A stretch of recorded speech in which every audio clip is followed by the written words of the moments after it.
Kako došao da Jut Frazela. Miller McIntyre uspio je coast to coast. Miller McIntyre i Zvezda je opet u vodstvu. Njihova serija 7-0. 5 poena Miller McIntyre.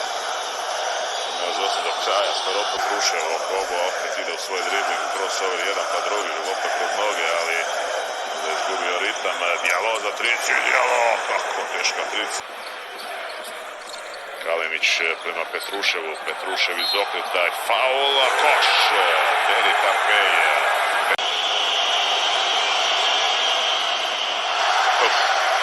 Kako se skratila ruka, Miller McIntyre, dalekometna trica, prejako. Kako sretan odbijanac prema Kenanu, ide novi 14 sekundi, još 10 zapravo za Zvezdu. Miller McIntyre protiv Motijunasa, 1-1, Miller McIntyre forsila, promašuje, ali ko bi drugi nego Filip Petruše opet. Ali Kalinić je zadnji dirao loptu. Kaže Svaropoulos, traži challenge, što bude biće i tražio je Svaropoulos challenge. Da, mislim da je Kalinić zadnji dirao loptu. Navijači jasno rade pritisak na suce. Dobar challenge. Lopta ostaje za Zvezdu. Suci su posudili da je Blossomgem zadnji dirao.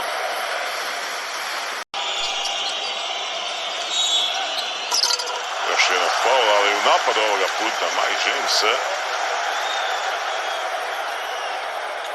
Čudi se James. 2,5 minute do kraja. James nema tricu večeras, evo mu šanse i ovo će biti promašaj, ali Motijunас odlično skače preko Dobrića, Frazela pod koš za Diala koji će izjednačiti. Colombo ide na liniju slobodnih bacanja, što je odlično za Monaco, nije baš najbolje za Zvezdu. Colombo ima 0-4 večeras. Ali evo ga, pogodio je prvo Joel Bolombo je. James se diže na dvici, faul. Znači radi sve što mogu da ometaju Jamesa na izvođenju bacanja.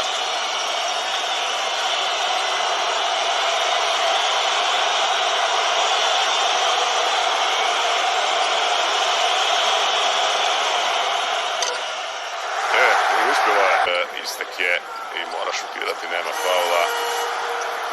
Zadnja minuta utakmice. James, evo ga na trici, diže se, Mike James ništa. Kenan upravo na lopti ide u lagan prodor i pogađa Kenan za izjednačenje. Sada je Spanulis uzeo timeout, ali Monaco ima tu prednost što će imati posljednji napad. 23,5 sekunde su do kraja, dakle mogu odigrati do posljednje sekunde i tražiti pobjedu. James mora šutirati, istek za napada za pobjedu. James, ovo je prekratko. James, eto, drugi put u 2 dana promašuje šut za pobjedu i idemo u produžetak, dragi gledatelji, 76 na obje strane terena.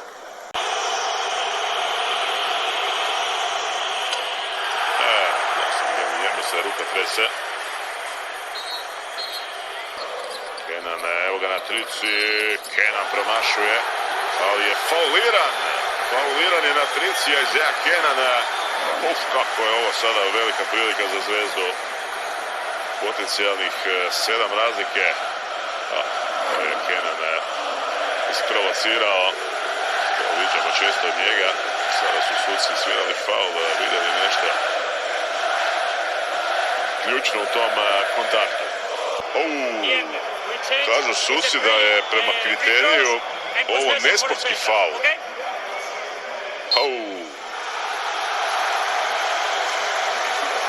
Kojem kriteriju, jer je ovo bio baš nesretni slučaj, nije mogao Strazel maknuti nogu i to je doista nejasno. Sada to baš Spanulis objašnjava, pa kako je, što je mogao Strazel napraviti. Sviran je nesportski faul.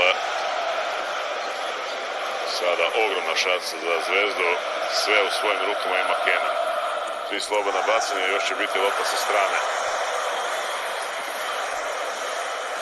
Mire se s odlukom sudaca igrači Monaka, ali povratka im nema.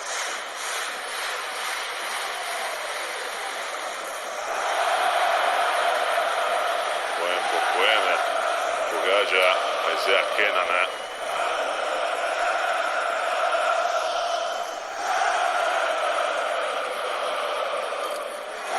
Sva 3 slobodna bacanja je pogodio Kenan, ima 19 poena. 10 sekundi razlika, 2 sata, ovdje je riješena utakmica, to je sada jasno. Kenan protiv Motijunasa, naravno da je puno brži Kenan, šutnut će tricu sada sa 10 metara, možda i pogodi neće, nije ni bitno. Kalinić je li spasio, nije. Diallo, što radi Diallo, kakva atrakcija, i to je uto Kenan, gotovo je, veliko slavlje u Beogradskoj areni. Crvena zvezda pobjeđuje Monako nakon produžetka u uzbudljivoj utakmici 88-82. Kakav dvoboj smo pratili, dramatičan, kakav smo mogli i očekivati. Zvezda sada na omjeru 13-9 koji ima i Monako.